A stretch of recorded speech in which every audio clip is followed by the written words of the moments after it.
সেই সফরে মাছ বলতে চেনো? ও মা, সফরে মাছ কাকে বলে জানো? সফরে মাছ বলে পুঁটি মাছকে। এবার সেই পুঁটি মাছটি কি করলো, সেই অল্প জলের মধ্যে শটপট করে বেড়াচ্ছিল, আর যখনই রাজনের শুদ্ধ সত্তাটা জলের মধ্যে পড়ে গেল, শুদ্ধ সত্তা কখনো বিসর্জন হয় না বাবা। কি হলো, সেই মাছটি অর্থাৎ সফরি মাছটা সেবা করে নিল।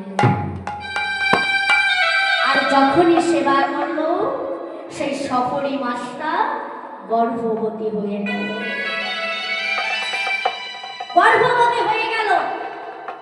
একদিন যায়, 2 দিন যায়, এমনই করে মাসের পরে মাসে চলে যায়। 6 মাস চলে যায়, 7 মাস চলে যায়, 9 মাস চলে এলো। সেই মাছটা এতটাই ফুলে ফেটে মোটা হয়ে গেল যে জলের মধ্যে সে থাকিতে পারে না। 10 মাসের যখনই 10 মাস 10 দিন যখন হলো, সেই মাছটা ডাঙার মধ্যে আসার চেষ্টা করছে। আর ওই জলে, ঠিক ওই নদীর মধ্যে জাল খাওয়াতে আসতো দাসরাজ ধীবর। প্রতিদিন কিন্তু সেই জলের মধ্যে, এই নদীর জলে সে জাল খাওয়াতে আসতো। আজকেও এসেছে।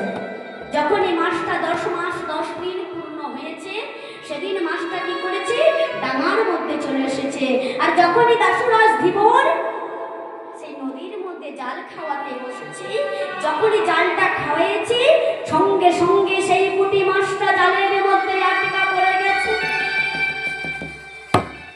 পুঁটি মাছটা জলের মধ্যে আটকা পড়ে গেল, জালের মধ্যে। এবার দাসরাজ ধীবর আস্তে আস্তে যখন জালটা টেনে নিয়ে আসছে, টেনে নিয়ে এসে দেখছেন ডাঙায় নিয়ে এসে, আহারে এই পুঁটি মাছের পেটে এতদিন, আজকে পুঁটি মাছটা কি আমি বিক্রি করব না। দাসরাজ ধীবর কি করতেন, প্রতিদিন জাল খাওয়াতে আর মাছগুলো নিয়ে যেতেন বাজারে বিক্রি করতে। অতি দরিদ্র তো বাবা, বড় গরিব। এবার সেই মাছগুলো না নিয়ে গেলে, বাজারে বিক্রি না করলে সে খেতে সেবা পাবে না। এবার দাসরাজ ধীবর বলছে কিনা যে আজকে এই মাছটা, এই সফরি মাছটা আমি বাজারে নিয়ে যাব না। তাদের কিন্তু কোনো সন্তান সম্পত্তি ছিল না মা বাবা। দাসরাজ ধীবরের কোনো সন্তান বা সম্পত্তি ছিল না। তার স্ত্রী মাথা ঠুকে ঠুকে বলতো যে স্বামী, আমার একটা সন্তান কবে হবে? কিন্তু তাদের কোনো সন্তান সম্পত্তি হয়নি। এবার সেই দাসরাজ ধীবর কি করলেন, সেই সফরি মাছটি নিয়ে গেলেন বাড়ির মধ্যে। স্ত্রীকে বলছে, স্ত্রী গো, দেখো দেখো, আমি একটা পুঁটি মাছ পেয়েছি। এই পুঁটি মাছের পেটে দেখো কতদিন।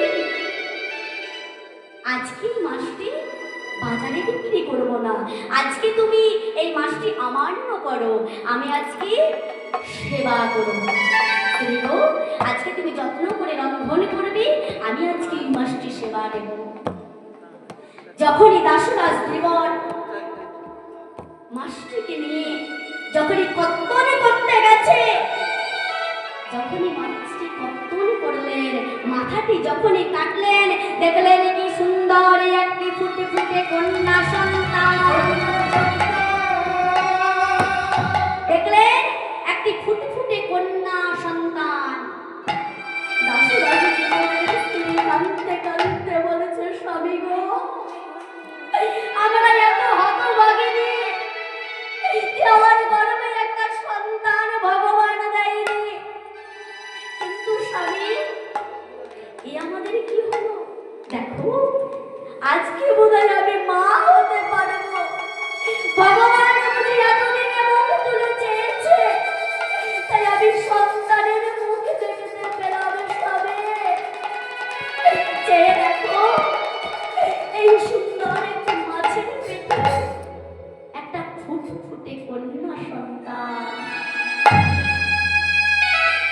স্বামী, এই কন্যাটিকে আমি মানুষের মতো মানুষ করব।